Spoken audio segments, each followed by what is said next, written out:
Lesson 8. Talk in terms of the other person's interests. From How to Win Friends and Influence People by Dale Carnegie. Let's begin with this question. When was the last time someone spoke to you about something you love and your face just lit up? Whether it's your favorite sport, your pet, your children, your travels, or a hobby, when someone talks about what you care about, it feels good, doesn't it? That's exactly what this lesson is about. Talk in terms of the other person's interests. It sounds simple, but it's one of the most powerful ways to connect with someone fast. Carnegie teaches us that people don't care how much you know until they know how much you care, and the fastest way to show you care is to speak about what matters to them. By focusing on the other person's interests, you lower resistance and raise connection. Book examples. Example 1. The Boy and the Dog. Carnegie tells a story about a little boy trying to make friends with a shy girl. At first she ignores him, but then he notices she has a puppy. He crouches down and says, "That's a cute dog. What's his name?" Suddenly she opens up, smiling, chatting, excited. Why? Because he spoke about her world, not his. Example 2. A businessman wins over a client. A Carnegie student was trying to build rapport with a potential client. Instead of diving into business, he talked about the client's passion for sailing, something he'd researched beforehand. That 10 minutes conversation built a connection that led to a long-term contract. He didn't win by selling his service. He won by connecting with the client's joy. Example 3. President Roosevelt's secret. Before meeting anyone, a guest, a visitor, a diplomat, Roosevelt would find out what they cared about most. Then, he'd bring it up early in conversation. Why?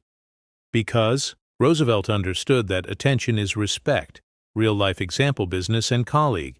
Example: you're trying to build rapport with a new coworker. Instead of jumping into your own goals, you say, "Hey, I heard you're into photography. What kind of stuff do you like to shoot?" Suddenly, their energy changes. Their face lights up. You've opened a door, not to business, but to real connection. Later, when you need collaboration, they're more likely to say yes, because you took the time to care. Parent and child. Example: your child is struggling with math and you're trying to motivate them. Instead of saying, "You just have to study harder," try saying, "Hey, remember how much you love puzzles and patterns? Math is kind of like that. Want to try solving this one like a puzzle?" Now you've connected math to their interest, and it no longer feels like punishment. It feels like a challenge. Kids and friends. Example: two kids are meeting at a park. One says, "Want to play tag?" The other shakes their head. So instead, the first kid says, "What do you like to play?"